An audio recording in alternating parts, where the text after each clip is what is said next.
Students, welcome back to my channel. एक और video हम डिस्कस कर लेते हैं आज BPSC 102। ये हमारी आज की वीडियो होने वाली है। इसमें इंपॉर्टेंट क्वेश्चंस क्या क्या हो सकते हैं जो अक्सर आते हैं। कहने का मतलब है रिपीटेड क्वेश्चंस हम डिस्कस करेंगे, ज़्यादा बड़ी वीडियो नहीं बनाएंगे क्योंकि कल तुम्हारा पेपर है। तो फटाफट से हम क्वेश्चन स्टार्ट कर लेते हैं। सबसे पहला क्वेश्चन आपका आएगा, analysis the features of the Panchayati Raj institution. कि जो पंचायती राज संस्थाएँ होती हैं ना, संस्थाएँ, उनका आपको विश्लेषण करना है, उसके बारे में आपको एनालाइज करना है। ठीक है, फटाफट से देख लेते हैं इसको। तो हमेशा की तरह सबसे पहले तो हम इसका इंट्रो लिखेंगे। इंट्रोडक्शन में क्या लिखना है आपने कि भारत जो है वो एक लोकतांत्रिक देश है। ठीक है, लोकतांत्रिक देश है हमारा, जहाँ जो शासन है उसकी प्रक्रिया को एक निचले स्तर तक पहुँचाने के लिए पंचायती राज संस्थाओं का स्थापना की गई। ये संस्थाएं क्या होती है? ये संस्थाएं होती है ग्राम स्तर पर लोगों को, ठीक है, ग्राम स्तर पर, गांव जो होते हैं ना, गांव के लेवल पर लोगों को जो शासन प्रक्रिया है, जो हमारे देश की राजनीति है, उसमें भागीदारी करने का क्या देती है? अवसर प्रदान करती हैं। ठीक है, और ग्रामीण विकास को, गांव के विकास को और ज़्यादा सशक्त बनाती हैं। अब भारतीय संविधान का जब 73वां संशोधन हुआ था ना, तब उस 1992 में उसके माध्यम से पंचायती राज को जो है वो संवैधानिक दर्जा दिया गया। ठीक है, तो डेट याद रखना, 73वां संशोधन 1992 में भारतीय संविधान के संशोधन में पंचायती राज को संवैधानिक दर्जा दे दिया गया था। अब इसमें ये कितने तरह के होते हैं? इनकी फर्स्ट पॉइंट आप लिखेंगे एक तरह से त्रिस्तरीय,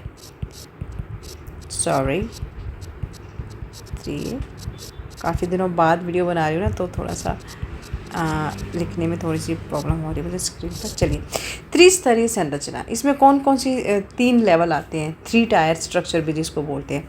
तो पहला है हमारा इसमें, चलो मैंने पहले ही लिख दिया यहाँ पर, ग्राम स्तर, खंड, तहसील स्तर पर और जिला स्तर पर। तो जो हमारे जो पंचायती राज जो सिस्टम है उसको 3 लेवल पर, 3 स्तर पर इसको विभाजित किया गया है। ग्राम स्तर पर जो जिसमें ग्राम पंचायतें आती हैं, खंड और तहसील का जो लेवल होता है उस स्तर पर कौन कौन सी चीज़ें आती हैं जहाँ पर पंचायत समिति काम करती है, और जिला स्तर पर जिला परिषद काम करती है। तो ये जो त्रिस्तरीय प्रणाली है ना, इसमें शासन को जो निचले स्तर तक, निचले स्तर मतलब ग्रामीण स्तर, जिससे जो स्थानीय समस्याएं हैं उनका समाधान जो है वो स्थानीय स्तर पर ही हो सके। ठीक है, मतलब कहने का ये है कि जो पंचायती राज सिस्टम जो लागू किया गया था वो इसलिए था ताकि जो गांव है, गांव के लोग भी राजनीति में हिस्सा ले सकें और जो गांव की समस्याएं हैं वो भी फ्रंट पेज पर आ सके और उनकी समस्याओं का समाधान स्थानीय लेवल पर ही किया जा सके। मान लीजिए किसी गांव में कोई बिजली की समस्या है, नाली की समस्या, पानी की समस्या, तालाबों की समस्या है, तो वो ग्राम स्तर पर ही निपटा ली जाए, ना कि वो हाई कोर्ट लेके जाए या सुप्रीम कोर्ट लेके जाए या फिर प्रधानमंत्री तक लेके जाए।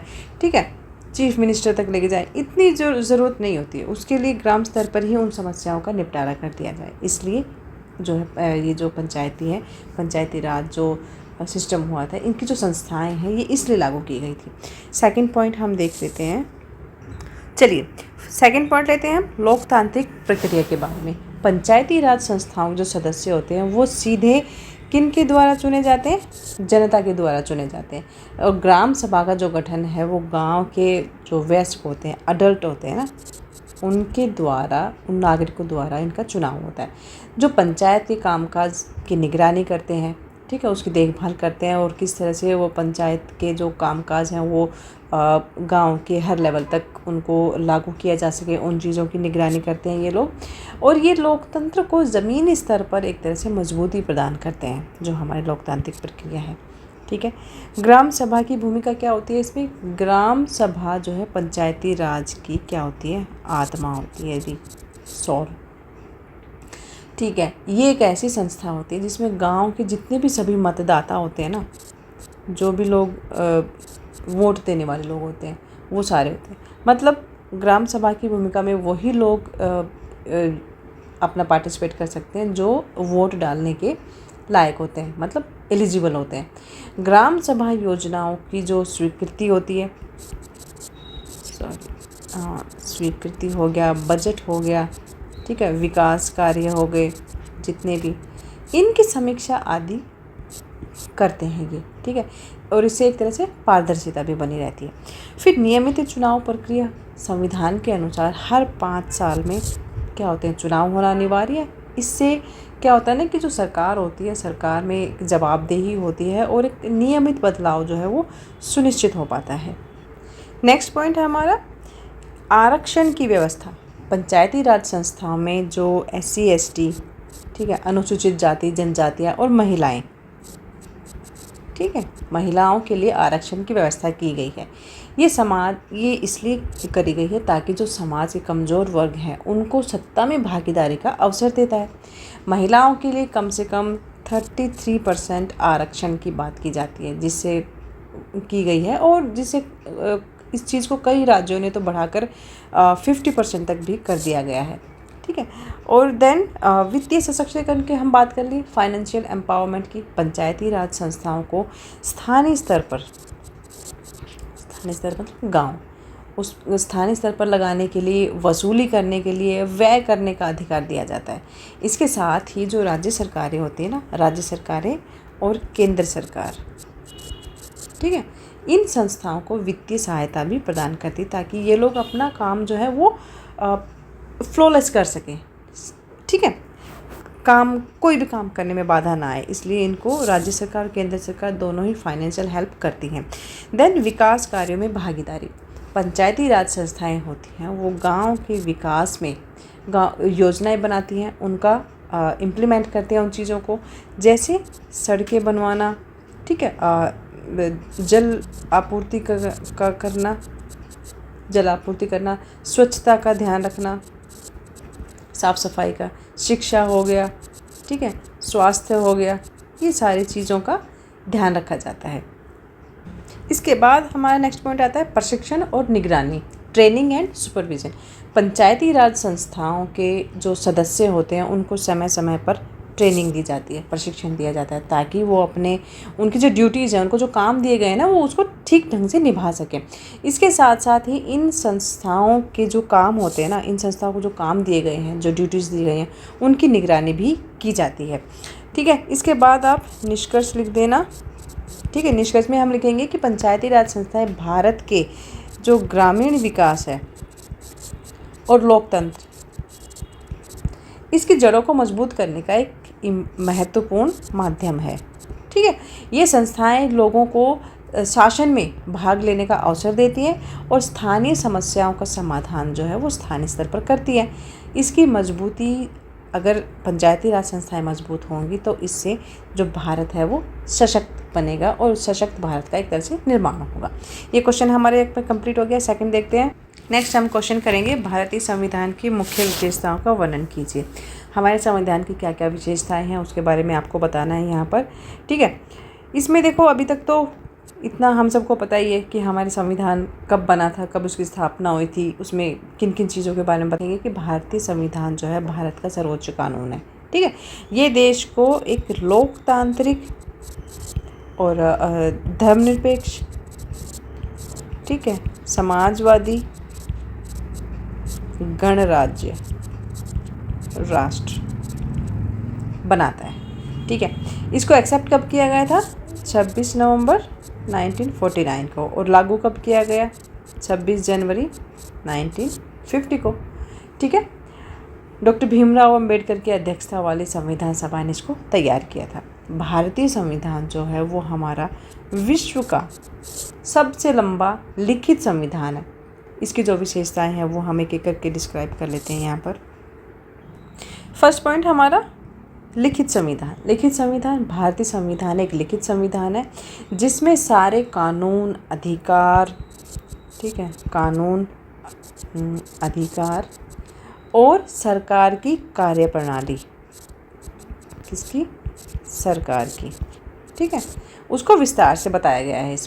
इसमें 395 अनुच्छेद हैं, आर्टिकल्स बोलते हैं जिसको, और 8 अनुसूचियाँ, ठीक है, अनुसूचियाँ, और इसके कितने पार्ट्स हैं? 22 पार्ट्स में ये विभाजित है, ठीक है। लिखित संविधान हो गया हमारा एक। सेकंड पॉइंट आप लिखेंगे संघात्मक व्यवस्था।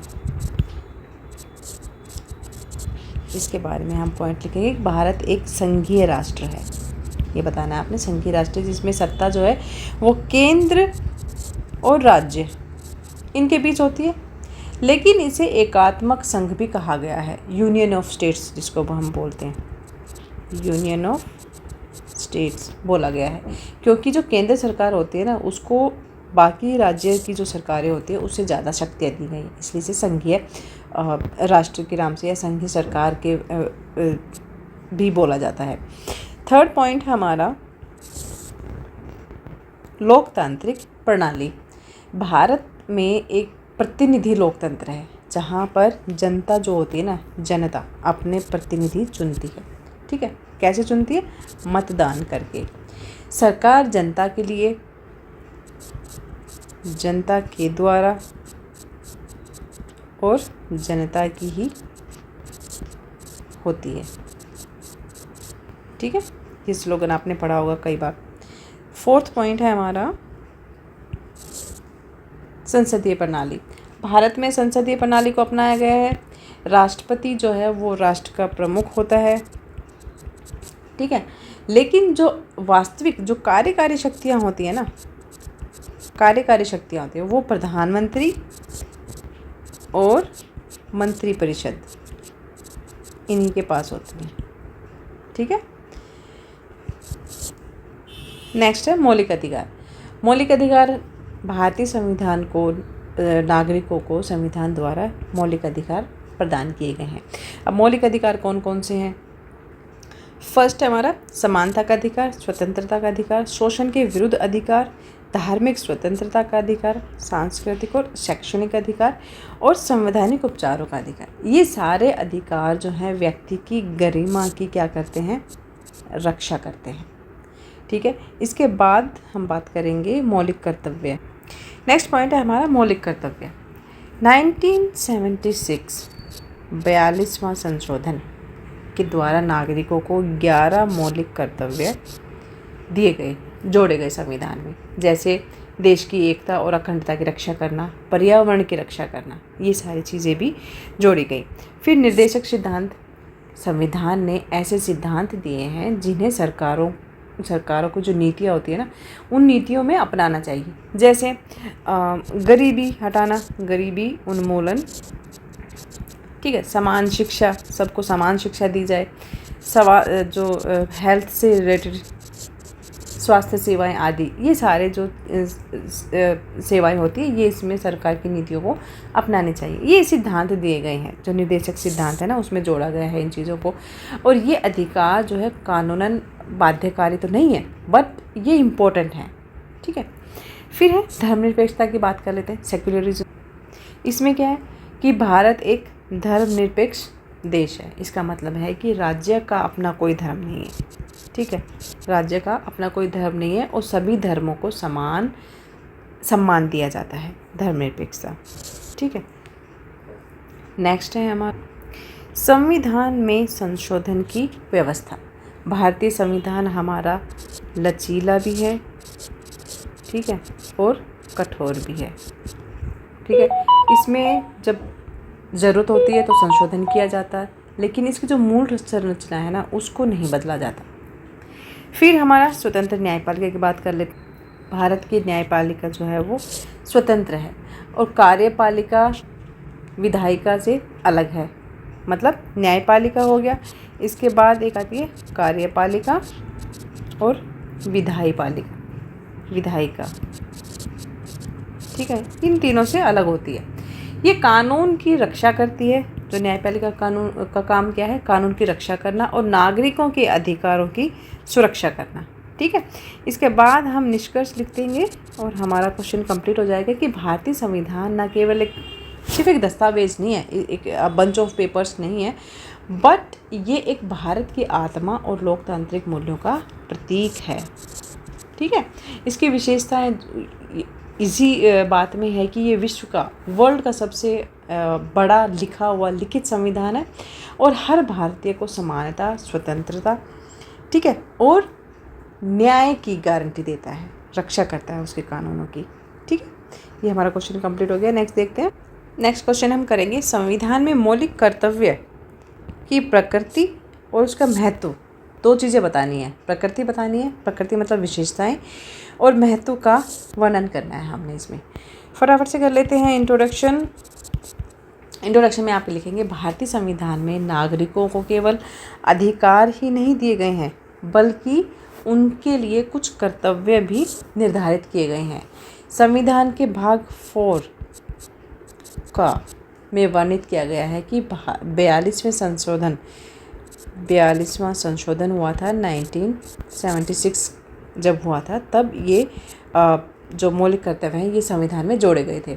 इन कर्तव्यों को अनुच्छेद 51A के अंतर्गत शामिल किया गया और वर्तमान में भारतीय नागरिकों के लिए कितने मौलिक कर्तव्य जो हैं वो 11 मौलिक कर्तव्य दिए गए हैं। अब कौन कौन से मौलिक कर्तव्य होते हैं उनके एक एक करके हम बात कर लेते हैं। इनकी प्रकृति, पहले हम प्रकृति की बात करेंगे, ठीक है, कि जो मौलिक कर्तव्य हैं उनकी प्रकृति क्या है। Nature of fundamental duties. चलिए, फर्स्ट पॉइंट हमारा नैतिक और सामाजिक दायित्व। हम अभी मौलिक कर्तव्यों की प्रकृति की बात कर रहे हैं यहाँ पर, ठीक है। तो फर्स्ट है नैतिक और सामाजिक दायित्व की हम बात कर लेते हैं। ये कर्तव्य जो होते हैं ये नागरिकों के नैतिक, सांस्कृतिक, सामाजिक, ठीक है, और देशभक्ति से जुड़े हुए जो भी दायित्व होते हैं ना उनसे जुड़ा हुआ है, उनको दर्शाता है। जैसे राष्ट्र की एकता को बनाए रखना, संविधान का पालन करना, ये सारी चीज़ें इसमें आ जाती हैं। ध्यान से सुनना इन चीज़ों को, ठीक है। कानूनी बाध्यता नहीं, मौलिक कर्तव्य जो है वो कानूनी बाध्यकारी नहीं है। मतलब इसको आप कानूनी रूप से हम लोगों पर इसको एक तरह से थोप नहीं सकते हैं। कानूनी लीगल नहीं है ये, ठीक है। लीगल का मतलब हो गया कि कानूनी रूप से जो नागरिक हैं वो बाध्य नहीं है इन चीज़ों को अप्लाई करने के लिए। यानी यदि कोई नागरिक इनका पालन नहीं भी करता है ना तो उसे कोई दंड नहीं दिया जाएगा, ठीक है, कोई सज़ा नहीं दी जाएगी। लेकिन संसद चाहे तो ऐसे कानून बना सकती है जो इन कर्तव्यों को लागू करवा सके। सभी नागरिकों के लिए समान, ये जो कर्तव्य हैं ये सभी नागरिकों के लिए समान रूप से लागू होते हैं, चाहे वो किसी भी धर्म का हो, जाति का हो या कोई भी भाषा बोलता हो, सबके लिए समान है। अनुपालन का नैतिक आधार, इन कर्तव्यों का उद्देश्य होता है नैतिकता और जिम्मेदारी, ठीक है, की भावना को बढ़ाना ताकि हर नागरिक राष्ट्र के प्रति अपना कर्तव्य निभा सके। अब वो कौन कौन सी बातें होती हैं, जैसे जो राष्ट्रध्वज है उसका आदर करना, राष्ट्रगान का आदर करना, जो हमारी एकता अखंडता है उसका आदर करना। तो ये सारे नैतिक आधार होते हैं जिनके आधार पर इन चीज़ों का अनुपालन किया जाता है। चलिए, हमारे मौलिक कर्तव्य कौन कौन से हैं उनकी बात कर लेते हैं। हमारे मौलिक कर्तव्य में सबसे पहला आता है संविधान का पालन करना, ठीक है, और उसके आदर्शों का सम्मान करना। ध्यान से सुन लेना इन बातों को, मैं सारा लिखूंगी नहीं। राष्ट्रीय ध्वज और हमारा जो राष्ट्रगान है उसका सम्मान करना। भारत की संप्रभुता और एकता, अखंडता, इनको बनाए रखना, इनकी रक्षा करना। देश की रक्षा करना, ज़रूरत पड़ने पर सेवा करना। सभी धर्मों, भाषाओं और संस्कृतियों का सम्मान करना। महिलाओं की गरिमा और अधिकारों का सम्मान करना। 7th आप लिखेंगे प्राकृतिक जो हमारा पर्यावरण है उसकी रक्षा करना। और 8th पॉइंट आप लिख देंगे कि वैज्ञानिक दृष्टिकोण और मानवतावादी सोच को बढ़ावा देना, ठीक है, साइंटिफिक व्यूज़ को बढ़ावा देना। 9th लिखेंगे आप सार्वजनिक संपत्ति की रक्षा करना और हिंसा से दूर रहना। सार्वजनिक संपत्ति क्या होती है? जो हर किसी के काम आने वाली चीज़। सार्वजनिक क्या होती है? हॉस्पिटल हो गए, ठीक है, जो सार्वजनिक संपत्ति में हॉस्पिटल आ गए, आपकी जितनी भी गवर्नमेंट संस्थाएं होती हैं वो हो गई, बस स्टॉप हो गए, मेट्रो स्टेशन हो गए, जो जनता यूज़ करती है ना उसको सार्वजनिक संपत्ति बोलते हैं। उसको रक्षा करना और हिंसा से दूर रहना। 10th पॉइंट हम लिखेंगे कि व्यक्तिगत और सामूहिक उत्कृष्टता के लिए प्रयास करना। और 11वां पॉइंट बनेगा कि अपने बच्चों को 6 से लेकर 6 to 14 तक जो है वो एजुकेशन दिलवाना, ठीक है, अनिवार्य एजुकेशन दिलवाना। अब इनके महत्व की बात कर लेते हैं हम कि जो मौलिक कर्तव्य हैं उनका महत्व क्या है, ठीक है। चलो महत्व की बात कर लेते हैं, एक एक करके इनको हम डिस्क्राइब करेंगे। सबसे पहला राष्ट्रभक्ति को बढ़ावा। ये कर्तव्य जो होते हैं नागरिकों में देशभक्ति, राष्ट्रभक्ति की जिम्मेदारी की भावना क्या करते हैं, पैदा करते हैं। अधिकारों और कर्तव्यों में संतुलन। अधिकार, मौलिक अधिकारों के साथ साथ जो कर्तव्य हैं हमारे, वो भी जरूरी हैं ताकि समाज में संतुलन और अनुशासन बना रहे। ठीक है, मजबूत लोकतंत्र की हम बात कर लेते हैं। जब नागरिक अपने अधिकारों को और अपने कर्तव्यों को निभाते हैं ना, तो एक मजबूत लोकतंत्र का निर्माण होता है और ये संविधान की गरिमा को भी बढ़ाता है। सामाजिक सौहार्द, समाज में सौहार्द बनाए रखना, सभी धर्मों, संस्कृतियों और जो समुदाय के लोग हैं उनको सम्मान करना, मतलब हर धर्म, जाति, भाषा, ठीक है, इनका सम्मान करना। इससे होगा क्या, सामाजिक एकता और शांति को बढ़ावा मिलता है और देश की गरिमा को भी इम्प्रूवमेंट होता है, मतलब मजबूती मिलती है। पर्यावरण और शिक्षा पर जोर। पर्यावरण की रक्षा और बच्चों को शिक्षा, ये दो ऐसी चीज़ें हैं जो एक मौलिक कर्तव्य बनाकर एक सतत विकास और जो जागरूकता होती है ना, नागरिकों को जागरूक करना, इस चीज़ को बढ़ावा दिया जाता है कि पर्यावरण की रक्षा करना और बच्चों की शिक्षा पर जोर देना। फिर है निष्कर्ष लिखेंगे हम कि मौलिक कर्तव्य भारत की संविधान की एक अहम और प्रेरणादायक हिस्सा है।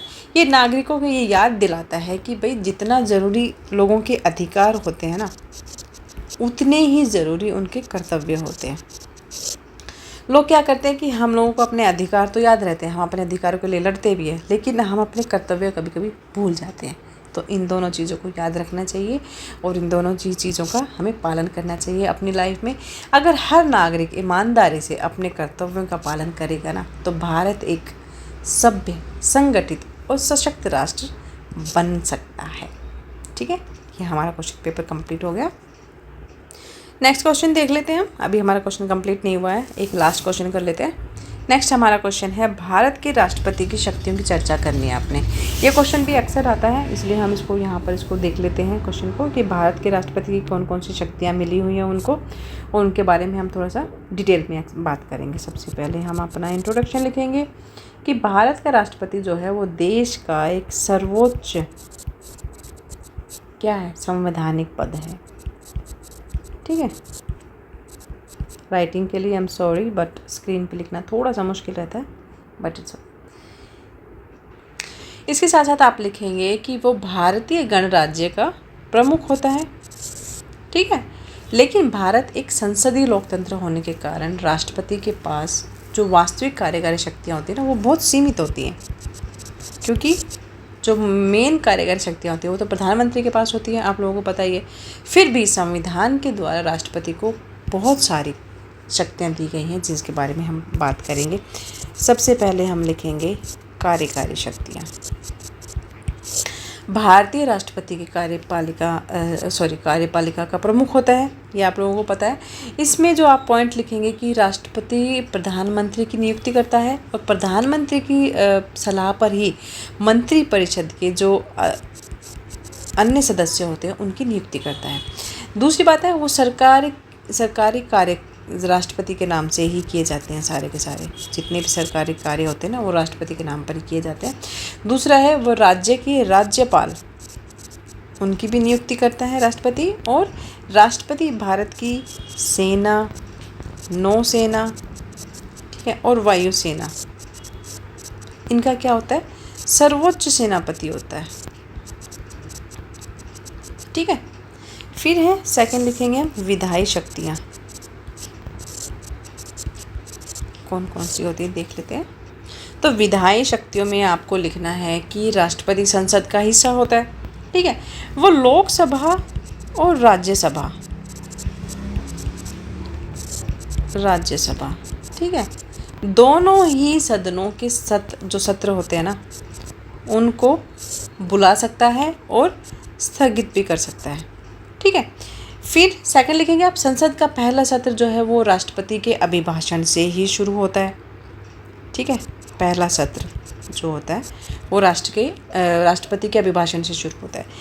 थर्ड पॉइंट आप लिखेंगे कि वो संसद में जितने भी विधेयक पारित होते हैं ना, वो राष्ट्रपति के साइन से, उनकी मंजूरी से ही कानून बनते हैं। 4th पॉइंट है कि कुछ मामलों में राष्ट्रपति जैसे किसी भी विधेयक को, कोई विधेयक आता है तो उसको पुनर्विचार के लिए वापस भी लौटा सकता है। मान लीजिए कोई कानून आ गया, उस पर राष्ट्रपति की सहमति नहीं है, तो वो उसको पुनर्विचार के लिए वापस लौटा सकता है। ठीक है, सिर्फ जो मनी बिल आते हैं उनको छोड़कर। मनी बिल जो है वो सिर्फ राष्ट्रपति की सिफारिश पर ही संसद में पेश किया जा सकता है। फिर है हम 3rd लिखेंगे वित्तीय शक्तियाँ।